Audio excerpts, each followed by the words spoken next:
আমি রহমত এখন একটা ছোট বাচ্চার স্ত্রী তুলে ধরবো। রহমত নামের ছেলে খুবই পরিশ্রম করে। চলুন দেখে আসি তার জীবন গল্পটা।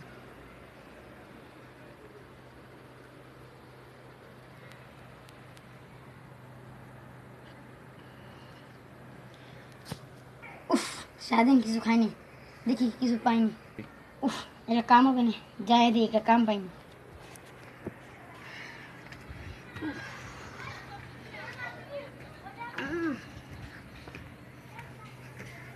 উফ,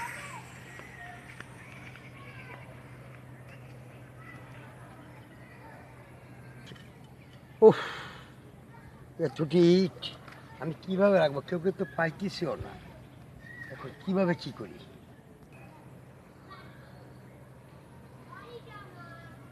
এই আরেকটা মুরব্বি দেখতেছি না? ও চাচা, ও চাচা। এ কি, আমাকে কে ডাক দিতেছে? এই এদিকে আসো, এদিকে আসো। তুমি কি আমাকে ডাক দিচ্ছ?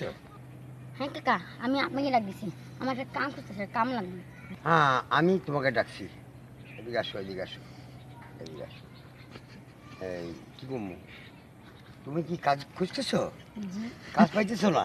না। এই আমার এই ইট কটা তুমি এখানে নিয়ে রাখো, আচ্ছা, এখান থেকে এখানে নিয়ে রাখো। ইস, যাই হোক, একটা তো কাম তো পাইছি, কামটা করি।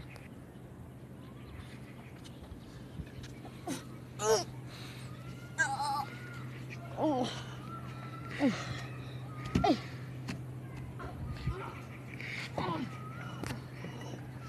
যে ওরা নিয়ে গেছো। উফ, কি ওরা নিয়ে গেছে, আর পারতাছি না।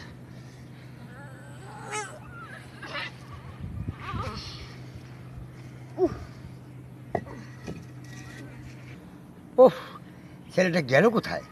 আমার কাজ তো এখনো শেষ হয়নি। ছেলেটাকে দেখছি না। ছেলেটা গেল কোথায়?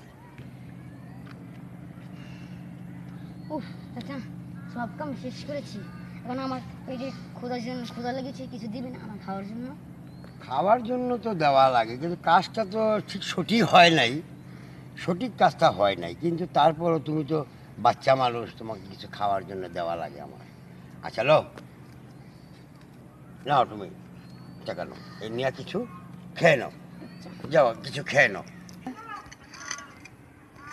এখন এগুলি উঠে নাই, এখন অভিনয় উঠে নাই।